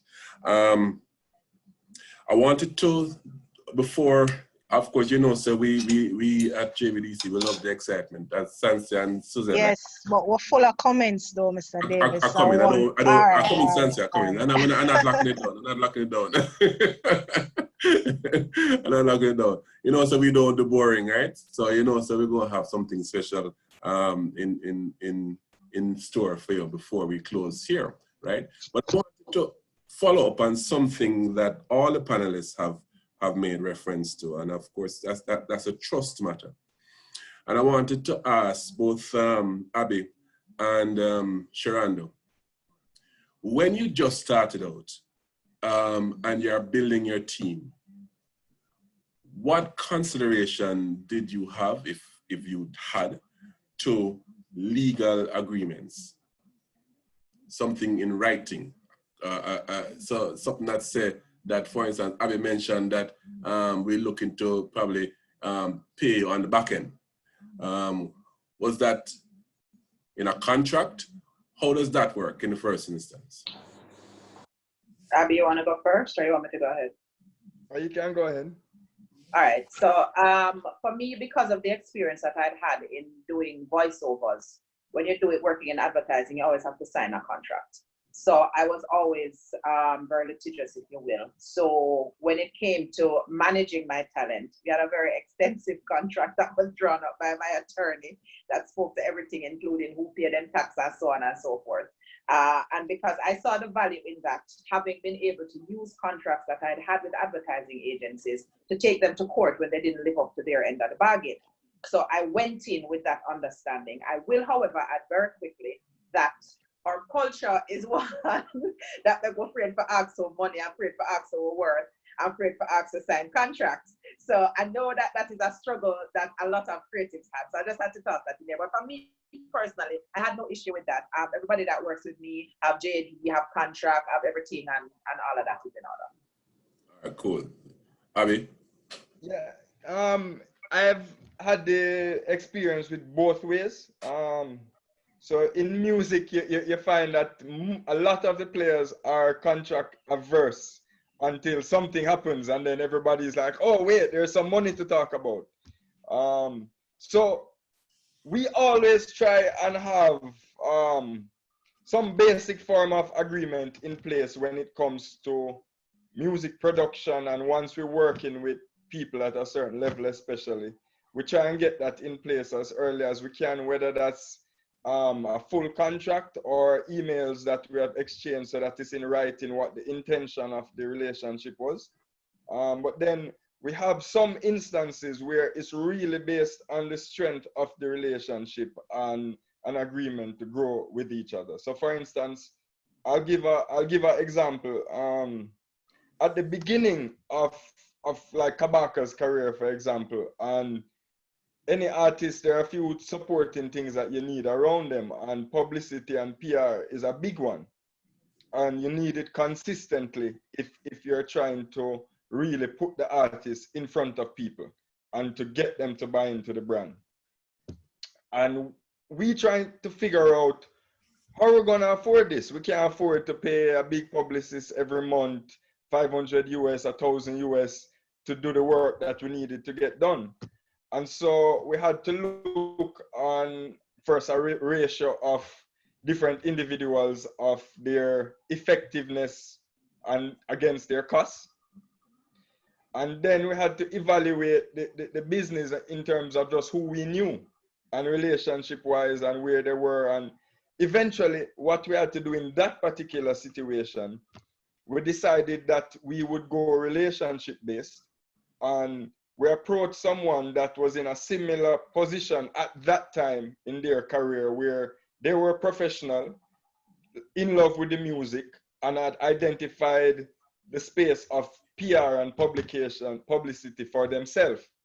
And I trusted in that person's professionalism. And so I reached out. We had a series of conversations about where each of us were in our life cycle of a business and of a product, how we saw the entertainment business, how we saw the music business. And out of that, her business took on Kabaka as a client without any exchange of funds, just an intention of how we would move forward and what happens once we start to see success. And so I can now happily say that her business has blossomed into a huge success. She represents some of the biggest names in the business. And it came out of that mutual decision to grow together, to help each other. And so as Kabaka and my other artists grew, and as I got network and met people, I sent the business to her. And so over the time, as she grew in notoriety, and because she was a professional and could do what she said she was going to do, then all the artists that she was doing publicity for and doing PR for, people started to recognize that work, the brand started to grow. And so we saw that both businesses were able to benefit. And we are now at a stage where there's a monetary benefit within the relationship. And that possibly wouldn't have come about if we had started from saying, okay, I need to pay you this money, and if I don't pay you this money, no work gets done for the rest of the time. Yeah. And so that was the balance. And each situation is different, and it depends on the need, it depends on the exact cost of it. Because sometimes, to be honest, you can't always run away from the cost. I think we also need to be honest that business is business. And so sometimes when you do your evaluation and you find out that, okay, the goal you want to achieve, the best person to do it, their rate is X. It's not always wise to try and cut corners. And if you don't have the relationship with the person, it may be in your best interest to find a way to raise that capital. And that might be outside of the core business that you have to get creative to raise the capital, to put it back into the core business so that you can move forward. You know what I mean? So it is an evaluation process, it's a step-by-step process, and each decision when you're working on a budget takes its own particular evaluation and decision-making process of how you decide, will I expend the capital? Will I try to build a relationship? Will I try and get it done by myself? Will I teach myself how to do it? You know what I mean? As a manager, I've had to teach myself every role in the business on a basic level. For real, for real. Thanks so much, Abby and Sharonda. Santia? Yes, there are several comments. For Desrine, when you were speaking about, you know, how it is that the questions that you ask employees when they're coming into the organization. A comment from Trisha Reed. She says that we ask all those questions in the interviews, and then the answers are always good until they get the job. There is a question, I think that Althea would be best suited to respond to, but she's not there right now. But may I just say something to I'm not there. that statement? Oh, you're back, Althea. All right, I have a question for you when this is through. Yes, and that is why those first 90 days, you have to have an action plan that tests all of those things. That's the mistake that people make. That probation period should be so structured that the things that you ask for in the interview comes out. You have 90 days to get rid of that talent, but you have to follow through. Recruitment does not stop after the person signed the contract. It stops after that legal 90 days. I have found it too. They're well rehearsed when they come, but within that 90 days, I can tell them goodbye. So make sure you manage that probation period very, very closely, because a lot of things come up. If you're not looking for those things, if you don't have action plan to look for those things, you will not see them. If they start coming after the 90 days, you have only yourself to blame. Especially as a micro and small business. Yeah. Santia? Yes, a question for you from Audrey Ivadne. How do we build trust with banks who do not believe or understand certain industry and are very anti-small business also?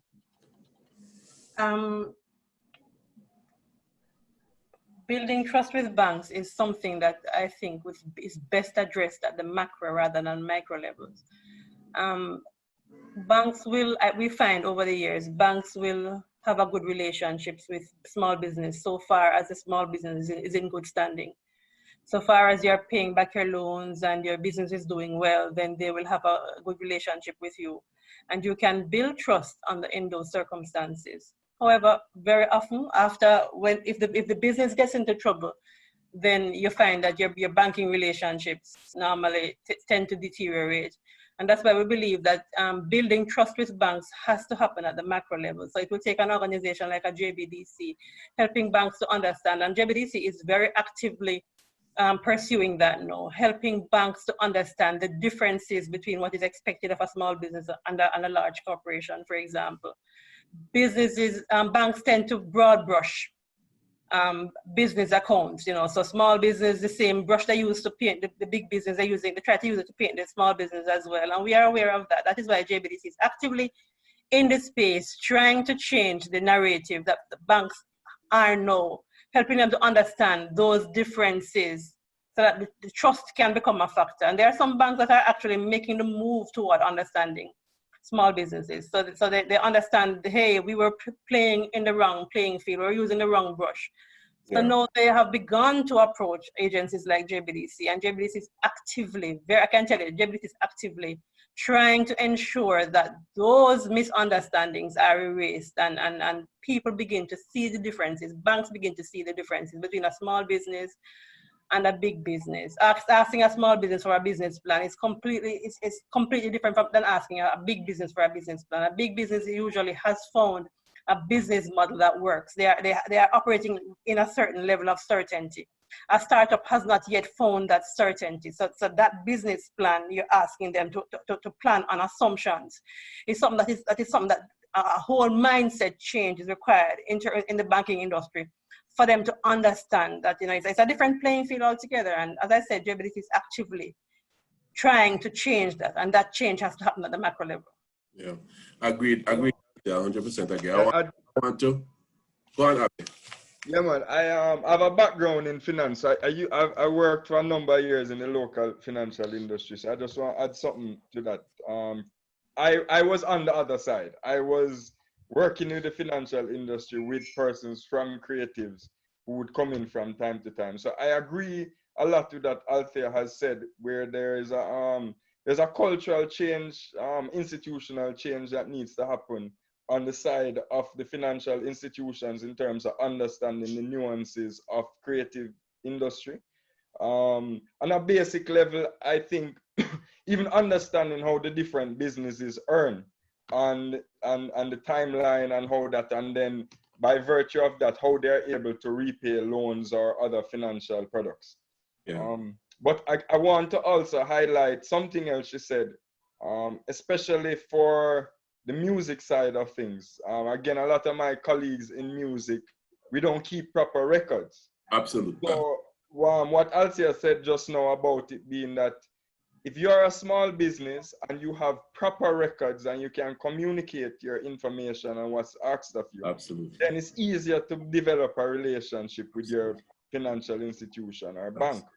If you don't have good records and you're not able to explain your financial position of why you're confident that you're going to be making all this money for them to give you a loan, it is difficult for them to have that conversation absolutely with you in the bank language. And so I agree. But what I would like to maybe even ask Althea and put it out there as a suggestion, I think at some point, maybe under the leadership of JBDC or similar organization, we need to approach them, or maybe it's being done already, I don't know. We need to approach the financial institutions with the expertise for each creative industry. Why I say that, I imagine that, for instance, someone in music might have different nuances as someone in film, and how that translates on the financial institutions back end is very important, and in determining for them how accessible they make their loan products, etc., to the different facets of the creative industry. Yeah, man. Thanks for that, Abby, because I wanted to point out, and you have done so, that it's two sides in creating a marriage between the financial instrument and the creative entrepreneur. Two sides. There is the appropriate financial product on the one side, and there is the readiness of the entrepreneur on the other side. And without that marriage, without those two, the Bible talk about equally yoked, without that coming together, the marriage won't happen, and the trust and the relationship will happen. The truth is that, as Althea says, and as you have alluded to as well, Abby, being on the other side of the fence, so to speak, much of the financial products that are there are not as appropriate as they ought to be for the creative industry. Let's put it that way. The situation is changing a little bit, and that is because of the intervention of JBDC and one or two other institutions, but most of JBDC has been driving that in terms of helping the financial institutions, as Althea says, to understand this creature called the entrepreneur, the micro entrepreneur, and more specifically, the creative entrepreneur, which is a whole other creature that they need to understand, and understand that the traditional products that they have in their system are not appropriate. They don't work. They don't form no match or none at all. It just don't work. It's not gonna happen. It's unequally yoked. It just not gonna happen. These pre-prescribed products and how them look and what kind of collateral you're gonna need and what kind of thing you have to prove and so on. How is it that, for instance, they use intangibles as collateral is something that we need to be talking about. But on the other side as well, us the entrepreneurs have to understand, as everybody on the panel has said, that we're in a business. We're in business. So therefore, there is a responsibility on us to be able to articulate our value proposition in a dollars and cents way to the financial institution, yeah?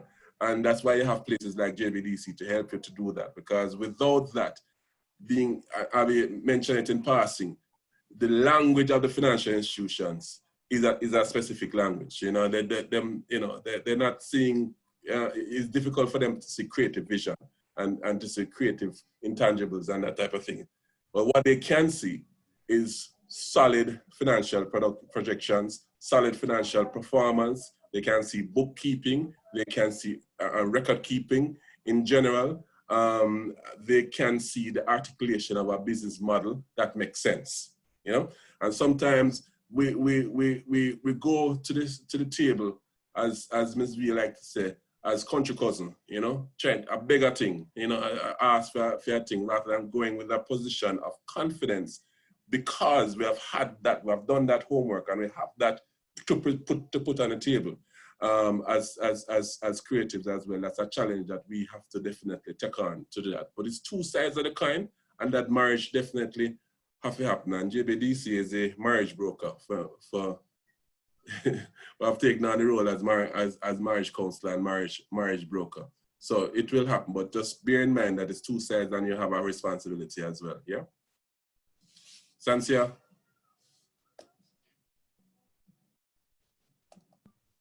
Okay, so from Sana Rose, I guess Sherando could take this question on the matter of sexism against women in business, and even the challenge of how women are not as supportive of other women. Does the panel, okay, so it's open generally, does the panel have any tips for how to navigate this matter? I can start. Okay. I keep going back to something that I said initially. I have 4 employees, and of the 4 of them, 3 of them are women. And these are women that have developed relationships with over the years. And we talk about relationships, that matter.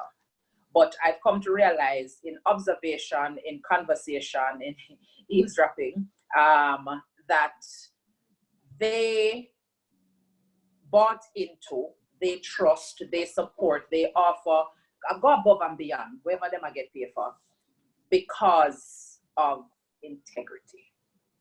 So because I deliver on what I say.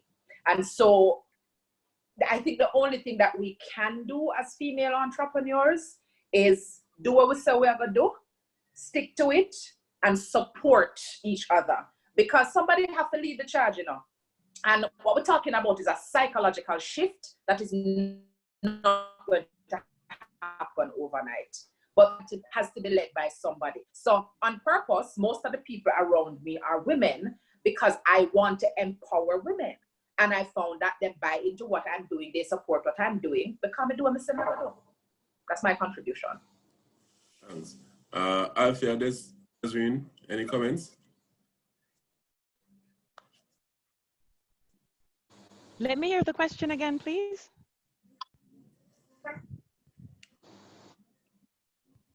Question is on the matter of sexism against women in business, and even the challenge of how women are not as supportive of other women. Does the panel have any tips on how to navigate this matter? Just be on your A game. And you know, sometimes we need support and we need a mentor also to take us through. And that mentor can be male or female, somebody who has been there before. I highly recommend that people, especially people in small, medium-sized enterprises, find somebody who has done it, right? And see how they pitch their arguments. Some things we cannot control, but some things it's the approach that we have to it that is going to help us to succeed. That's basically what I have to contribute. It is what it is. Get yourself a mentor, get the right advice, right? And as I said, be on your A game. every single time when you're doing something. Go prepared for even something, just about any question, anything that you may ask, because you're a woman, right? And be prepared to answer it on a professional. Even if they hit at you personally, you focus on what you are there for, the business, right? I find that it works. Cool. What I have found, what I found works is something that we hear every day, and sometimes these things become what we call they become, you hear them so often that you tend to overlook it, a cliche. But what's important critically as a small business is building a tribe around you, people who support you, people who are like-minded, people who have the same goals as you are. It is become very cliche, but these things are cliche because they are true and because they work. I have found in my personal life, and I said it to my tribe yesterday, I don't know what I would have done. All that if I have achieved anything, it is really as a result of having sat in these, what I call them critical, crucial conversations. And we have some really critical and crucial conversations amongst us about what is the plan that I have for my life? What's the plan that you have for your life? Where are my goals? Where am I going? And how can we as a group help each other to get there? So some of these things are bandied about in entrepreneurial circles, and it sounds like it's just, believe me, when you put them into practice, you find that it works. Build a tribe around your vision, build a tribe around your goal, and help. And you'll find that persons who are like-minded and who are as engaged as you are will help to push you forward. It works. I have proven it in my own life, and I can tell you it's something that's a formula that works.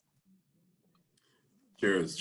Thank you so much, Althea. Thank you so much, panelists. Thank you very much. Like we said, we're not done yet, because so we have to have a little excitement in the thing. Little more excitement beyond the excitement that our panelists and our participants have brought, right? So every week we have had a section in this session that we call In Concert Live. And this week, I want to thank Abby for allowing us the use of one of his artists that he has in his camp.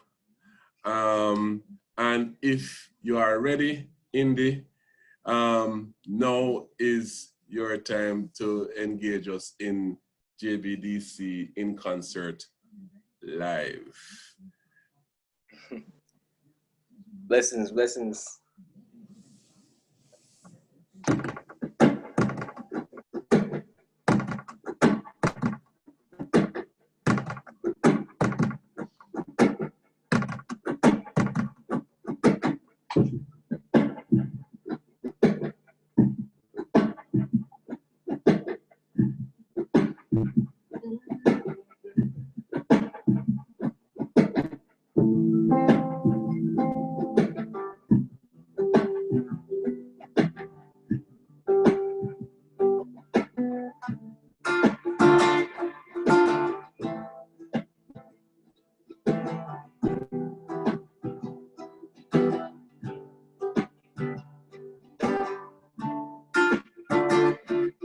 So precious is the human heart. Things we do for love makes us fall apart. Same thing that causes so much pain. But I was dancing in a hurricane.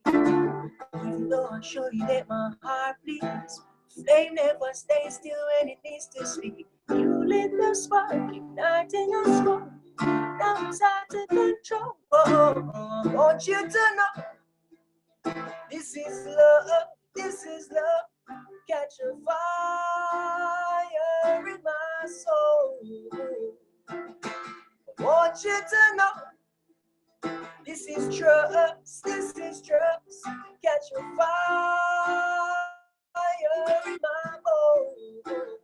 I may snap at you even if your camera shot. Make jokes about your hair when it makes you smile.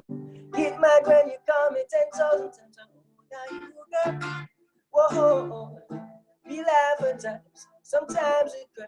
Things that last won't ever tell a time. Don't ever let this young flame die on you. Whoa, whoa, whoa. I want you to know this is love, this is love. Catch a fire in my soul. I want you to know this is trust, this is trust. Catch a fire in my bones.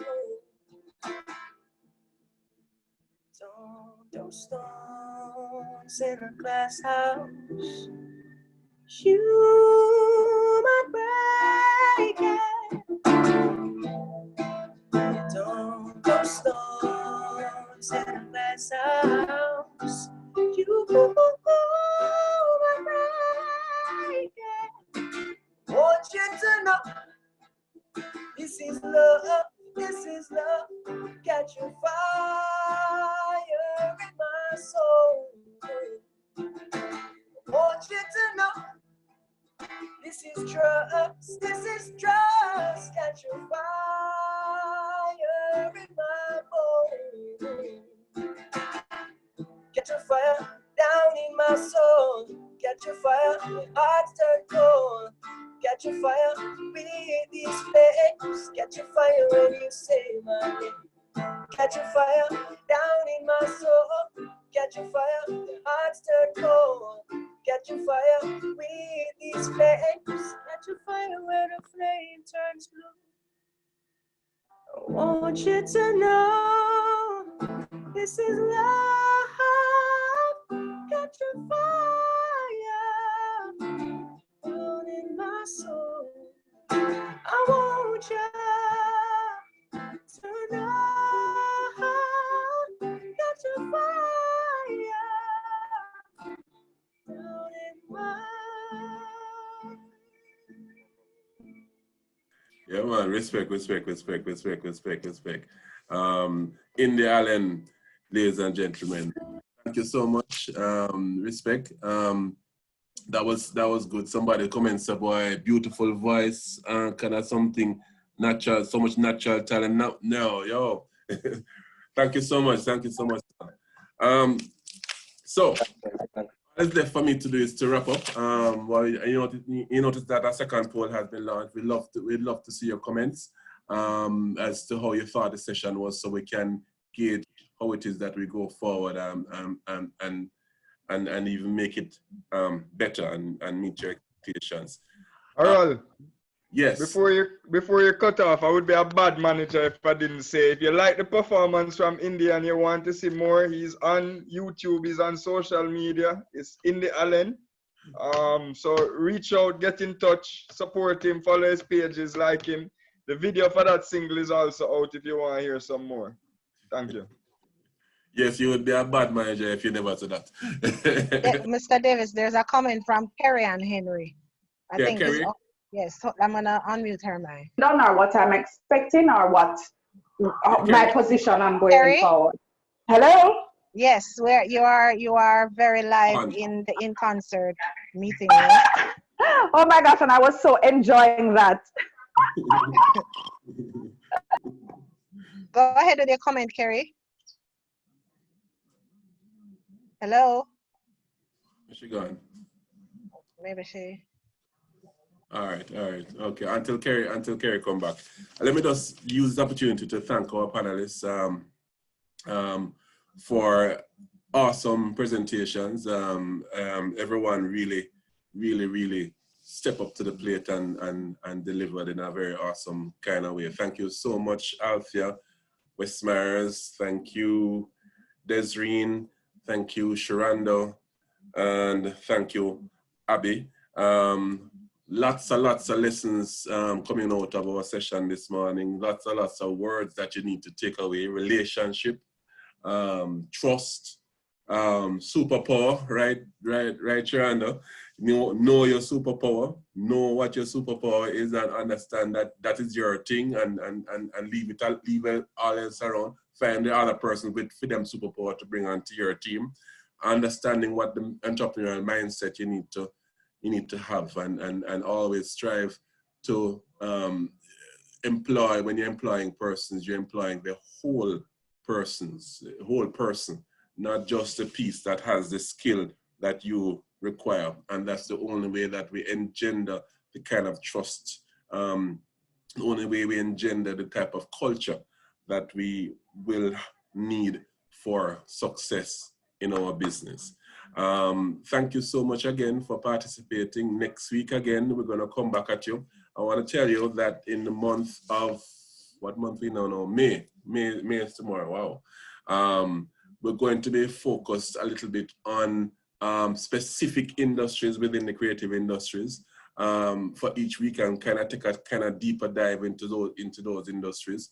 Next week, we're going to focus on the music industry and really what about this whole COVID crisis, what this COVID crisis is teaching us about the music industry and about our own journey as entrepreneurs in that industry. And then the following weeks, we're going to follow up with focus on other industries and the realities and the lessons learned and, of course, the opportunities from this period. So all that's left for me to do is to say thank you again. Thank you, Sansia and Suzette, the corporate communications team. Thank you, panelists. Thank you all for attending. Thank you, David, for being our tech wizard as usual. Stay safe. Follow the government's guidelines in terms of making sure that you do your washing of your hands and wearing your mask, you see, yeah, and so on. So you have to make sure, you do all of that so we can keep each other safe. And we'll get through this. We'll get through this, and we'll be stronger than we were before we went into it. Thank you so much. Have a good afternoon.